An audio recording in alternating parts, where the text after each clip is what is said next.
এখন বিশেষ টোকা আৰু এই টোকাটোত লিখা হৈছে কেইবাটাও বিশেষ কথা মোক নিবিচাৰিবি ঘৰ পৰা সি এখন সি ঘৰত নাই ঘৰত ক'ৰবাত ওচৰত ক'ৰবাত আছে বুলি ভাবি আছিলোঁ নাই সি পাছত গম পাইছে যে সি এখন এই বহীত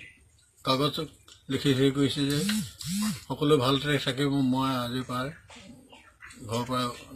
নাই বুলি লিখি থৈ গৈছে সকলোৱে ভালকে থাকিবি সুখত মোক আৰু নিবিচাৰিবি আজিৰ পৰা আৰু নাই মই এইকেইটা কথা লিখি হঠাৎ সন্ধানীত হৈছে এগৰাকী যুৱক এই যুৱকগৰাকীৰ নাম হৈছে জুবিন উচ্চতৰ মাধ্যমিকৰ ছাত্ৰ আছিলে জুবিন কিন্তু হঠাৎ জুবিন সন্ধানহীন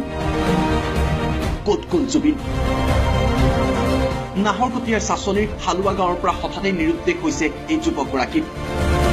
ইয়াৰ মাজতেই একাংশই সন্দেহ কৰিছে আলফা স্বাধীনলৈ গ'ল নেকি এই যুৱকগৰাকী কিন্তু এই সন্দেহ নস্যাৎ কৰিছে পিতৃৰ দাবী আলফা স্বাধীনত যোগদান কৰিব নোৱাৰে যুৱকগৰাকীয়ে এইটো ভবা নাই আৰু নেযায় সি কোৱা নাই কাৰণ সি ঘৰত এনেকুৱা ধুনীয়া ফুল বাই পাতি থাকে এনেকুৱা কিবা কৰ্ম কৰি থাকে কিন্তু পঢ়া ধৰাটো একেবাৰে নাই হোৱাৰ কাৰণে মই ভাবা মতেতো যাব নালাগে সি কিন্তু প্ৰশ্ন উত্থাপিত হৈছে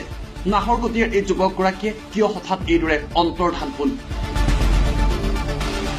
আৰু বৰ্তমান তেওঁ ক'ত আছে সেয়াও ডাঙৰ প্ৰশ্ন যুৱকগৰাকীৰ সন্ধান আৰক্ষী আৰু পৰিয়ালৰ লোকে লাভ কৰিবলৈ সক্ষম হ'বনে নহয় ব্যুৰ' ৰিপৰ্ট টাইম 8